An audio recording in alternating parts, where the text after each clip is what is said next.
Good morning students. Last lecture में हम लोगों ने कैश बुक स्टार्ट किया था, जिसमें हमने single column cash book, double column cash book के कुछ क्वेश्चंस किए थे। मैंने आपको बोला था और भी डबल कॉलम कैश बुक के जो है क्वेश्चंस हम लोग करेंगे। तो देखिए, आप नेक्स्ट क्वेश्चन दिया हुआ है आपको, क्वेश्चन नंबर 9, वो आप लोग ट्राई करना। ईजी क्वेश्चन है, आराम से आप लोगों से हो जाएगा। क्वेश्चन नंबर 10 आपको करने की ज़रूरत नहीं है।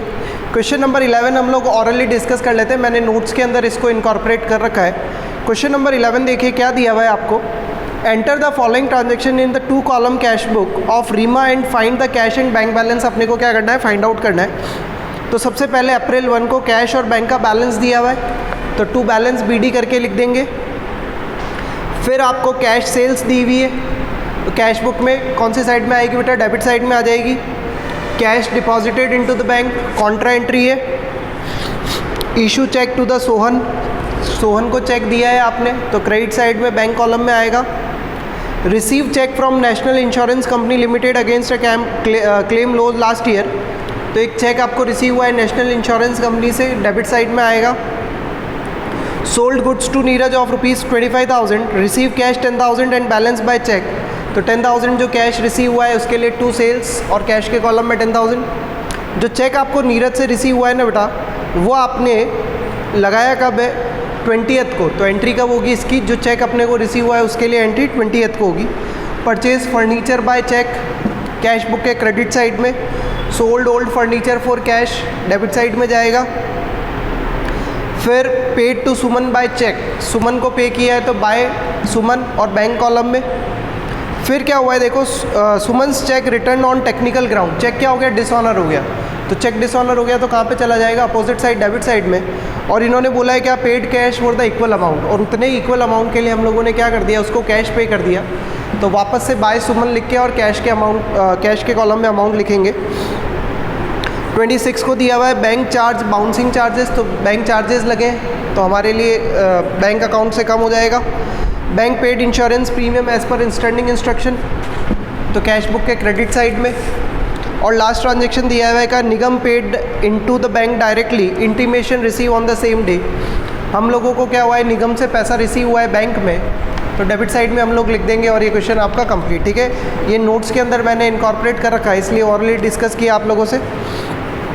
क्वेश्चन नंबर 12 आप लोग कर लेना। नेक्स्ट जो क्वेश्चन है, क्वेश्चन नंबर 13, वो हम लोग करते हैं। देखिए क्या दिया हुआ है आपको, enter the following transaction in the 2 column cash book of Gaurav. क्या करना है अपने को, 2 कॉलम कैश बुक बनानी है। क्लियर। सबसे पहले अप्रैल 1 में देखिए क्या दिया हुआ है आपको, opening balance of cash in hand, तो ओपनिंग बैलेंस दिया हुआ है कैश का, उसमें तो खैर कोई दिक्कत ही नहीं है। Opening balance of bank overdraft, bank overdraft का मतलब क्या हो गया बेटा, बैंक हम लोगों से पैसा मांगती है ना, तो बैंक का कौन सा बैलेंस हो गया, ये क्रेडिट बैलेंस हो गया। सोल्ड गुड्स, गुड्स आपने सेल किए, तो बनाते हैं फॉर्मेट और करना स्टार्ट करते हैं। Question number 13, cash book, double column cash book का फॉर्मेट बनाएंगे बेटा। Date, particulars, LF, cash, bank, date, particulars, LF, cash और बैंक बैलेंस। ठीक है, सबसे फर्स्ट अप्रैल 1 को टू बैलेंस BD, कैश का बैलेंस दिया हुआ है आपको कितना, 1 लाख रुपीज़, तो यहाँ लिख देंगे कितना हम लोग, 1 लाख रुपीज़। और opening balance of bank overdraft, तो बैंक का कौन सा बैलेंस है बेटा, क्रेडिट बैलेंस है, अप्रैल 1 बाय बैलेंस BD, और बैंक के कॉलम में अमाउंट आ जाएगा कितना बेटा, 5 लाख रुपीज़। ठीक है, फिर उसके बाद आपको अप्रैल 2 को क्या दिया हुआ है, सोल्ड गुड्स, तो यहाँ पे क्या लिखेंगे अपन, 2 सेल्स, और कुछ नहीं बोला है तो कैश सेल्स मानेंगे कितने रुपीज़ की, 3,48,000 रुपीज़।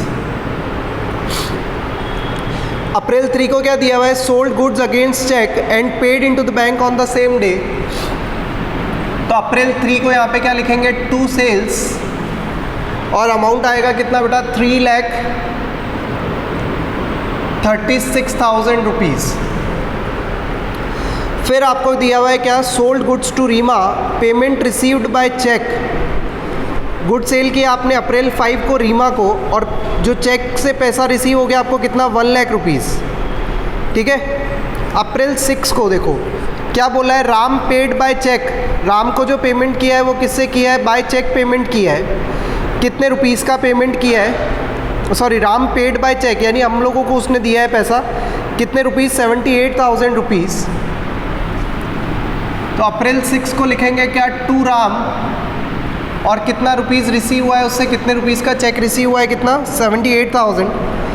और रीमा का चेक भी हम लोगों ने क्या करवा दिया, चेक बैंक पे डिपॉजिट करवा दिया। तो आप लिख सकते हैं यहाँ पे टू रीमा, और आप बोल सकते हैं इसको, ये क्या था हमारे पास, cheque in hand. Cheque in hand कितने रुपीज़ का, अच्छा कितने रुपीज़ का सेल था ये बेटा, 1 लाख रुपीज़ का। तो अमाउंट भी कितना आ जाएगा, 1 लाख रुपीज़, ठीक है। फिर इसके बाद आपको दिया हुआ है क्या, bought goods from Rahul and paid him by cheque, goods purchase किया आपने राहुल से। तो अप्रैल 7 क्या लिखेंगे यहाँ पे हम लोग, बाय राहुल, और पेड हिम बाय चेक, तो बैंक कॉलम में आ जाएगा कितना, 44,800। फिर देखिए आपको सेम डे को salary paid to the staff by cheque, तो क्या लिखेंगे बेटा यहाँ पे, बाय सैलरीज, और कितने रुपीज़ की सैलरी पे करी आपने चेक से, 2,20,000 रुपीज़। नेक्स्ट आपको दिया हुआ है डिपॉजिटेड इनटू द बैंक, अप्रैल 10 को, यानी क्या हुआ है, कैश डिपॉजिट करवाया आपने बैंक में। तो ये अप्रैल 10 cash deposited into the bank, तो बैंक के कॉलम में आएगा कितना, 3 लाख रुपीज़। और क्योंकि बैंक के कॉलम में आया है तो यहाँ पे क्या लिखेंगे बेटा, टू कैश, LF के कॉलम में C, यहाँ लिखेंगे बेटा बाय बैंक, और अमाउंट आ जाएगा कितना, 3 लाख रुपीज़। फिर उसके बाद देखिए आपको क्या दिया हुआ है, अप्रैल 11 को receive a cheque from Suresh and paid into the bank, कितने रुपीज़ का, 1,28,500 का। तो ये अप्रैल 11 टू सुरेश, और कितने रुपीज़ का चेक आपको रिसीव हुआ है, 1,28,500 का, तो 128,500। क्लियर। उसके बाद दिया हुआ है आपको अप्रैल 15 को receive from R Kumar a cheque for settlement of his account for rupees 1,95,000, और चेक मिला है कितने का, 187,500 का। तो जितने का चेक हमको रिसीव हुआ है उसके लिए एंट्री करेंगे। अप्रैल 15 को क्या लिखेंगे बेटा यहाँ पे, टू आर कुमार, और अमाउंट आएगा कितना, 187,500।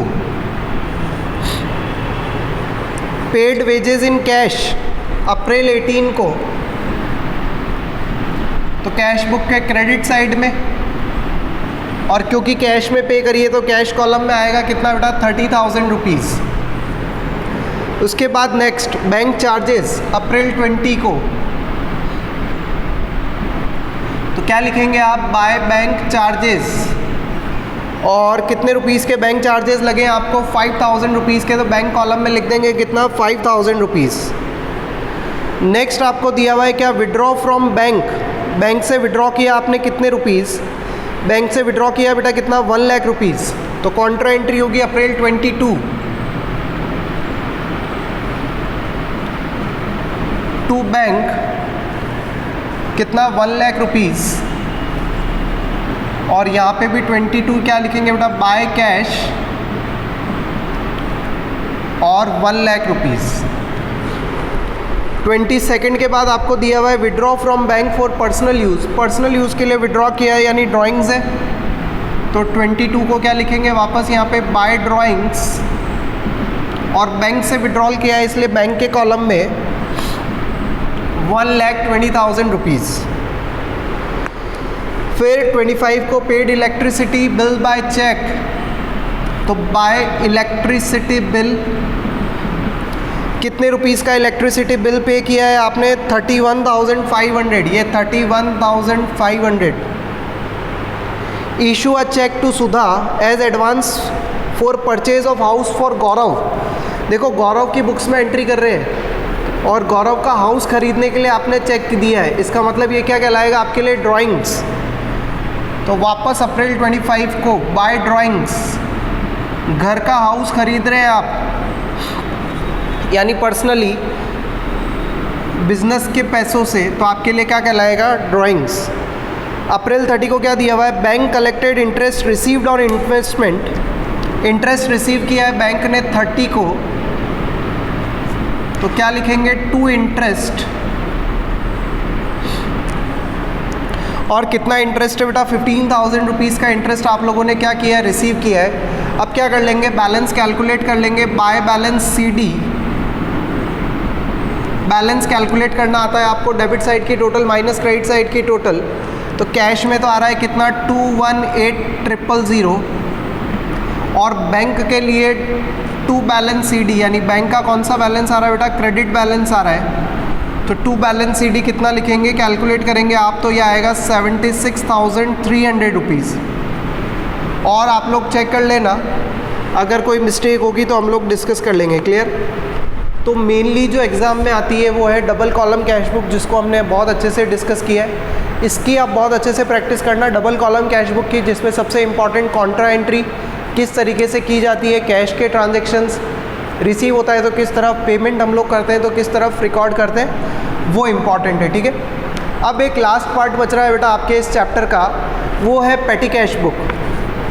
देखिए पेटी कैश बुक क्यों बनाया जाता है, तो पेटी कैश बुक बनाया जाता है क्या, बिज़नेस के जो स्मॉल एक्सपेंसेस होते हैं, छोटे छोटे एक्सपेंसेस को रिकॉर्ड करने के लिए जो हम लोग कैश बुक मेंटेन करते हैं, उसको बोलते हैं हम लोग पेटी कैश बुक। होता क्या है बेटा, किसी भी बिज़नेस में एक मेन हेड कैशियर होता है, जिसके पास कैश के सारे ट्रांजैक्शंस की डिटेल्स होती है कि कितना कैश बिज़नेस में आ रहा है, चेक से भी कितना आ रहा है, कितना पेमेंट हम लोग कर रहे हैं, वो सब चीज़ें। तो मेनली जो बिज़नेस के जो कैश के ट्रांजैक्शंस हैं वो रिकॉर्ड करता है कौन, हेड कैशियर, और रिकॉर्ड करता है कहाँ पे, डबल कॉलम कैश बुक में या कैश बुक में वो ट्रांजैक्शंस को क्या करता है, रिकॉर्ड करता है। लेकिन आप समझिए कि बिज़नेस में बहुत सारे छोटे छोटे एक्सपेंसेस भी बहुत होते हैं बेटा। अब उन एक्सपेंसेस को भी अगर कैश जो हेड कैशियर है अगर वो रिकॉर्ड करने लग जाएगा तो क्या होगी बेटा, प्रॉब्लम आएगी उसके साथ कि कहीं बड़े ट्रांजैक्शन में अगर वो स्किप हो जाता है या कुछ ऐसा, तो प्रॉब्लम आती है। तो इस वजह से हम लोग क्या करते हैं, एक पेटी कैशियर अपॉइंट करते हैं और उसको क्या करते हैं, एक फ़िक्स अमाउंट मंथली बेसिस पे या वीकली बेसिस पे या फोर्टनाइटली बेसिस पे क्या करते हैं, हम उसको एक फ़िक्स अमाउंट दे देते हैं और बोल देते हैं जो भी आपके एक्सपेंसेस हुए हैं उसका आप क्या करना, मुझे हिसाब करके दे देना, और फाइनली जो भी अमाउंट बचेगा, अगर मान लीजिए उसने एक्स्ट्रा अमाउंट पे कर दिया तो हम लोग उसको रीएम्बर्स कर देंगे, ठीक है। तो इसके लिए जो पेटी कैशियर है एक बुक बनाता है जिसको हम लोग बोलते हैं कौन सी book, petty cash book, clear. किस तरीके से बनाते हैं, देखिए पेटी कैश बुक, वो पेटी कैश बुक का फॉर्मेट क्या होता है,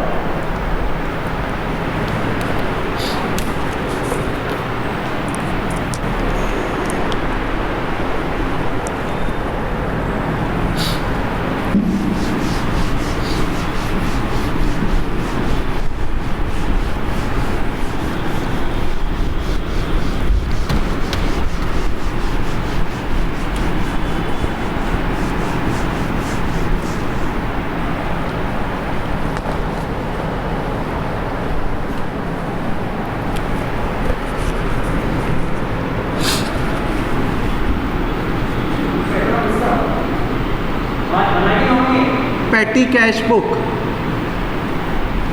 देखिए क्या फॉर्मेट है, सबसे पहले कॉलम बनेगा रिसिप्ट, फिर कॉलम बनता है बेटा date, particulars, total payment, conveyance, cartage, postage, stationery, repairs और अदर्स। फॉर्मेट देखिए आप किस तरीके से हमने ड्रॉ किया है पेटी कैश बुक का। सबसे पहले कॉलम बनता है बेटा रिसिप्ट, फिर कॉलम बनता है डेट, पर्टिकुलर्स, फिर पेमेंट, और पेमेंट को फिर बाइफरगेट कर देते हैं हम लोग, conveyance, cartage, postage, stationery repairs और अदर, या जिसको आप मिसलेनियस एक्सपेंसेस भी बोल सकते हैं। किस तरीके से देखिए आप फॉर्मेट, सबसे पहले बेटा बनेगा कॉलम किसका, रिसिप्ट का, फिर कॉलम बनेगा date, particulars, payment, conveyance, cartage, postage, stationery, repairs और अदर्स। इस कैश बुक को, इस पेटी कैश बुक को हम लोग एनालिटिकल पेटी कैश बुक भी बोलते हैं ना।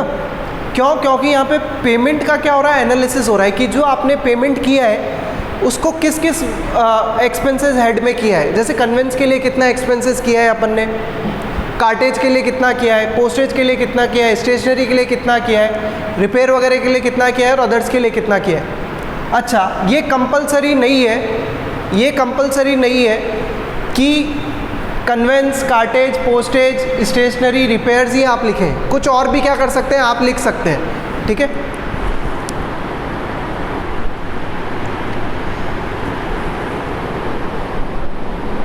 हम बात कर रहे थे बेटा कि ये जो कॉलम्स हैं कंपलसरी नहीं है कि आप conveyance, cartage, postage, stationery, repairs ही बनाएं। अगर किसी बिजनेस की जैसी कन्वीनियंसी हो आप उस तरीके से बना सकते हैं, कोई ज़रूरी नहीं है, कोई इन कॉलम्स को चेंज कर सकता है, ठीक है, कोई और कॉलम्स ही बना सकता है, हो सकता है 4 की जगह 3 कॉलम ही बनाए, ये कोई फिक्स फॉर्मेट नहीं है। पर नॉर्मली हम लोग क्या करते हैं, यही फॉर्मेट फॉलो करते हैं, क्या, conveyance, cartage, postage, stationery, repairs और अदर्स। इन कॉलम्स के लिए आप कुछ अलग कॉलम्स भी क्या कर सकते हैं, यूज़ कर सकते हैं। इधर वाले फिक्स हैं, रिसिप्ट, डेट, पर्टिकुलर्स, पेमेंट। एक कॉलम और बनता है वाउचर नंबर का, पर वो मैंने आपको नहीं बनवाया क्योंकि उसकी नीड भी नहीं रहती है, और वैसे भी अगर आप अपनी कॉपी में इसको ड्रॉ करेंगे तो बहुत बड़ा फॉर्मेट बनेगा, तो इस वजह से मैंने वाउचर नंबर का कॉलम आपको नहीं बनवाया। तो रिसिप्ट, डेट, पर्टिकुलर्स और पेमेंट, ये कॉलम तो फिक्स है बेटा। ये कॉलम आप क्या कर सकते हैं, इंटरचेंज कर सकते हैं अपने अकॉर्डिंग, जैसा भी बिजनेस रहे, पर हमारे कन्वीनियंस के लिए हम लोग एक ही सिस्टम को क्या कर रहे हैं, फॉलो कर रहे हैं, conveyance, cartage, postage, stationery, repairs और अदर्स। तो इनसे रिलेटेड अगर कोई एक्सपेंसेस होगा तो इन पर्सनल इसके लिख देंगे, और अगर इनसे रिलेटेड नहीं है तो कहाँ पे डाल देंगे, उसको अदर एक्सपेंसेस में डाल देंगे। किस तरीके से करते हैं देखिए अपन, सबसे पहले आपको दिया हुआ है, जैसे क्वेश्चन स्टार्ट करते हैं हम लोग, एक क्वेश्चन करते हैं, question number 14, from the following information prepare a analytical पेटी कैश बुक। और मैंने आपको बताया इस फॉर्मेट को हम लोग क्या बोलते हैं, एनालिटिकल पेटी कैश बुक भी बोलते हैं। अप्रैल 20 को रिसीव फॉर कैश पेमेंट, सबसे पहले आपने अप्रैल 1 को कैश पेमेंट के लिए पैसा रिसीव किया, मतलब पेटी कैश के लिए पैसा रिसीव किया है, तो टू कैश, और कितने रुपीज़ रिसीव किए बेटा, 20,000 रुपीज़ आपने क्या किए, रिसीव किए।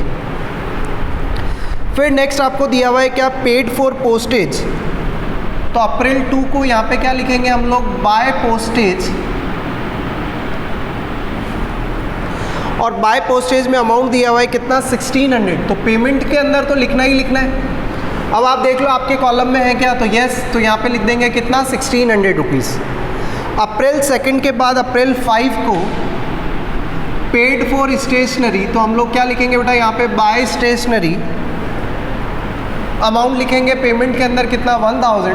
और आप देखो आपके पास हेड है क्या, तो स्टेशनरी का हेड है, कितने रुपीज़ लिख देंगे, 1000 रुपीज़। 12 को फिर आपको दिया हुआ है क्या, वेजेस आपने पे करी है, तो बाय वेजेस, और वेजेस कितने रुपीज़ की पे करी है आपने, 800 रुपीज़ की। तो पेमेंट के अंदर 800 रुपीज़, वेजेस का कोई हेड है नहीं, तो कहाँ पे लिख देंगे इसको, 800 रुपीज़ अदर्स के अंदर। 12 के बाद आपको 16 को दिया हुआ है क्या, बाय कैरेज, कैरेज कितना पे किया है आपने, 600 रुपीज़, और इसके लिए भी कोई हेड नहीं है, तो किस में लिख देंगे बेटा, अदर्स के अंदर। 16 के बाद आपको 20 को दिया हुआ है क्या, बाय कन्वेंस, कन्वेंस दिया हुआ है आपको कितना, 880, तो कन्वेंस यहाँ पे लिख देंगे हम लोग कितना, 880। फिर आपको दिया हुआ है क्या, ट्रैवलिंग एक्सपेंसेस, 20 के बाद 25 को बाय ट्रैवलिंग एक्सपेंसेस, और वो दिए हुए आपको कितना, 3200। तो ट्रैवलिंग एक्सपेंसेस में कुछ है नहीं, यहाँ पे आपके पास हेड नहीं है, तो आप इसको लिख देंगे अदर्स में कितना 3200। ट्रैवलिंग एक्सपेंसेस के बाद आपको दिया हुआ है क्या, ऑफिस क्लीनिंग। तो बाय ऑफिस क्लीनिंग कितने रुपीस की ऑफिस क्लीनिंग है बेटा, 400। और इसके लिए भी पर्टिकुलर हेड नहीं है हमारे पास, तो कहाँ पे लिख देंगे इसको, अदर्स के अंदर। 28 के बाद 29 को पेड फॉर कुरियर, तो कुरियर के लिए कितना दिया हुआ है आपको, 800। पोस्टेज कुरियर एक ही बात होती है बेटा, तो इसको लिखेंगे कहाँ पे हम लोग, कुरियर के अंदर, मतलब पोस्टेज वाले हेड के अंदर। और लास्ट आपको अप्रैल 30 को दिया हुआ है क्या, रजिस्टर्ड नोटिस आपने सेंड किया है, तो बाय रजिस्टर्ड नोटिस कितना रुपीज़ है, 190। और इसको लिख देंगे हम किधर, अदर्स के अंदर 190।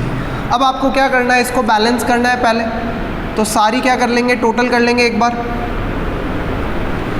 रिसिप्ट की कॉलम की टोटल आपको दिख रही है 20,000 रुपीज़। पेमेंट साइड की टोटल आप करेंगे तो ये आएगी बेटा 9470, इधर 880, इधर कुछ है नहीं, इधर 2400, इधर 1000 रिपेयर में कुछ है नहीं, और यहाँ पे टोटल आएगी आपको 5190 की। क्या कर लेंगे हम लोग, वापस बैलेंस कैलकुलेट कर लेंगे अप्रैल 30 को। By balance CD total receive कितना हुआ था, 20,000 रुपीज़, और एक्सपेंसेस कितना हुआ है 9470 का, तो ये बैलेंस आ रहा है आपके पास कितना, 10530 का। क्लियर। और ये टोटल तो वही है जो बस ऐसे ही रहने देंगे हम, कोई दिक्कत ही नहीं। क्लियर। तो ये पेटी कैश बुक का कंसेप्ट है, बहुत इजी कंसेप्ट है बेटा। जो एक्सपेंसेस आपको दिए हुए हैं उनको एज इट इज़ क्या करना है, रिकॉर्ड करना है। सेपरेट हेड्स बनाने, conveyance, cartage, postage, stationery, repairs और अदर्स का, तो जो इनसे रिलेटेड है उनको इसके कॉलम में लिखना है, और जो इनसे रिलेटेड नहीं है उसको कहाँ पे लिख देंगे, अदर्स। इसको मिसलेनियस के नाम से भी लिखते हैं, सन्ड्रीज के नाम से भी लिखते हैं, तो जैसा आपको सूटेबल लगे वैसे। क्लियर। और फाइनली क्या कर लेंगे, रिसिप्ट और पेमेंट का क्या कर लेंगे हम लोग, बैलेंस कैलकुलेट कर लेंगे। ठीक है। तो ये आपका कैश बुक का पार्ट जो है ख़त्म होता है। कैश बुक हमने पढ़ी, 3 types of cash book basically अगर अपन देखें। सबसे पहले सिंपल कैश बुक, जिसमें सिर्फ और सिर्फ कैश के ट्रांजेक्शन्स को हमने रिकॉर्ड किया। फिर important double column cash book बनाई हम लोगों ने, जिसके अंदर डेबिट साइड और क्रेडिट साइड दोनों साइड के अंदर कैश और बैंक के कॉलम बनाए। अमाउंट के 2 कॉलम थे, कैश और बैंक कॉलम। कैश के ट्रांजेक्शन्स अगर थे तो कैश वाले कॉलम में रिकॉर्ड किए। बैंक से रिलेटेड अगर कोई भी तरह का रिसिप्ट पेमेंट था तो बैंक के कॉलम में रिकॉर्ड किया। डबल कॉलम कैश बुक के अंदर सबसे इम्पॉर्टेंट पार्ट है बेटा चेक डिसऑनर्ड वाला, कॉन्ट्रा एंट्री, तो ये आप लोग ध्यान रखना। और फिर लास्ट जो हम लोगों ने डिस्कस किया पेटी कैश बुक, बहुत इजी कंसेप्ट है। पेटी कैश बुक में सिर्फ फॉर्मेट आपको लर्न होना चाहिए, तो रिसिप्ट, डेट, पर्टिकुलर्स और पेमेंट तक का फॉर्मेट तो फिक्स है। उसके बाद ये कॉलम्स आप अपने अकॉर्डिंग भी रख सकते हैं, लेकिन कंसिस्टेंसी के लिए हम लोग क्या करते हैं, यही कॉलम सेम मेंटेन रखते हैं। क्या, conveyance, cartage, postage, stationery, repairs और अदर्स। क्लियर है। नेक्स्ट लेक्चर में मे बी कोई नया चैप्टर स्टार्ट करेंगे, बैंक रिकन्सिलिएशन स्टेटमेंट या 7 चैप्टर की थ्योरी जो रह गई थी, तो नेक्स्ट लेक्चर में मे बी वो स्टार्ट करेंगे। क्लियर है। तो इतना रखते हैं, तब तक आप अपनी फैमिली का, अपने ग्रैंड पेरेंट्स का ध्यान रखिए, बहुत अच्छे से पढ़ाई करिए, खाइए पीजिए, मौज कीजिए बेटा। Thank you so much.